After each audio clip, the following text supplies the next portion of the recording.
அனைவருக்கும் வணக்கம். I am Gopalakrishnan from Capital CNC. நம்ம இன்னைக்கு CNC introduction அத பத்தி தியரியா பார்க்க போறோம். CNC அப்படினா என்னன்னு பாத்தீங்கன்னா கம்ப்யூட்டர் நியூமெரிக்கல் கண்ட்ரோல்.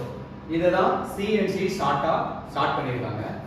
இப்போ ஒரு CNC ல ஒரு கம்ப்யூட்டர் ரன் ஆகணும் அப்படின்னா எனக்கு சாஃப்ட்வேர் வேணும்.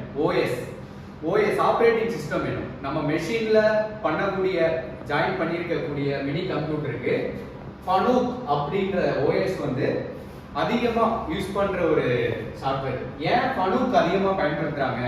நீங்க ஒரு கம்பெனில போனீங்கன்னா ஒரு சீமென்ஸ் மெஷின் இருக்கு, ஒரு பிரதர்ஸ், ஒரு மிட்சுபிஷி இந்த மாதிரி கண்ட்ரோல்லாம் இருக்கு அப்படின்னா ஃபனூக் கண்ட்ரோல் இல்லாம மெஷின் இருக்காது. ஒரு மெஷினாவது ஃபனூக் இருக்கும். ஸோ ஃபனூக் ஏன்னா யூசர் ஃப்ரெண்ட்லி.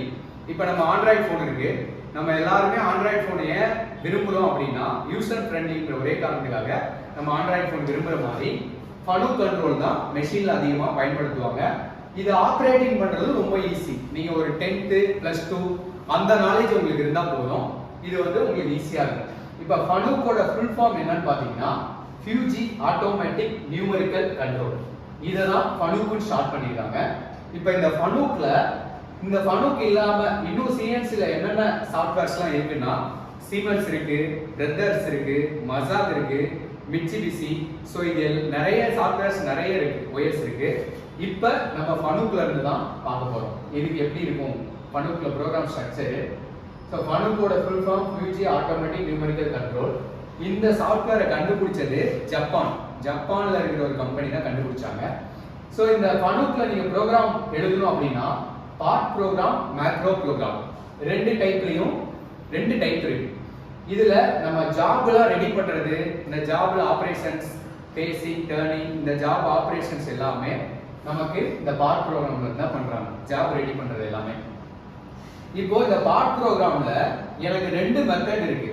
ஒன்னு அப்சல்யூட் மெத்தட், இன்னொன்னு இன்கிரிமெண்ட் மெத்தட். இந்த ரெண்டு மெத்தட் நமக்கு தெரிஞ்சிருக்கும். இந்த ரெண்டு மெத்தடை பத்தி அடுத்த கிளாஸ்ல டீடைலா பார்க்கலாம். இப்போ அப்படியே இங்க வந்தீங்கன்னா கண்ட்ரோல். ஒரு மெஷின்ல நம்ம கண்ட்ரோல் பண்றோம் அப்படின்னா மெஷினுக்குன்னு ஒரு லாங்குவேஜ் இருக்கு. இப்போ நாம பேசுற மொழி மெஷினுக்குன்னு ஒரு லாங்குவேஜ் இருக்கு. அந்த லாங்குவேஜை நம்ம மெஷினுக்கு சொன்னாதான் மெஷினுக்கு புரியும்.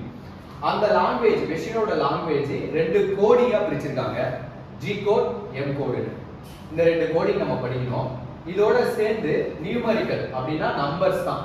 00, 01, 02 இந்த மாதிரி 99 வரைக்கும் நம்பர்ஸ் இருக்கு. ஸோ இந்த 99 00ல இருந்து 99 வரைக்கும் இந்த G கோடும் M கோடும் சேர்ந்து ஒரு கோடா ஃபார்ம் ஆகுது. எக்ஸாம்பிளுக்கு G00, M00, G01, M01, G02, M02 இந்த மாதிரி ஒவ்வொரு கோடிங்க்கும் ஒவ்வொரு மீனிங் இருக்கு. இந்த இதுல இருக்கிற கோடிங்ஸ் எல்லாமே நீங்க படிச்சிட்டீங்க அப்படின்னா CNC மெஷினை நம்ம ஈஸியா கண்ட்ரோல் பண்ணிட முடியும். ஸோ CNC மெஷினை கண்ட்ரோல் பண்றதுக்கு உங்களுக்கு மெயினா இந்த ரெண்டு கோடிங் தெரிஞ்சிருக்கணும். இப்போ நம்ம இந்த கிளாஸ்ல CNC இன்ட்ரோடக்ஷன் பார்த்துருக்கோம். அடுத்த கிளாஸ்ல அப்சல்யூட் இன்கிரிமெண்ட் மெத்தடை பத்தி நம்ம பார்க்கலாம். ஓகே, வணக்கம்.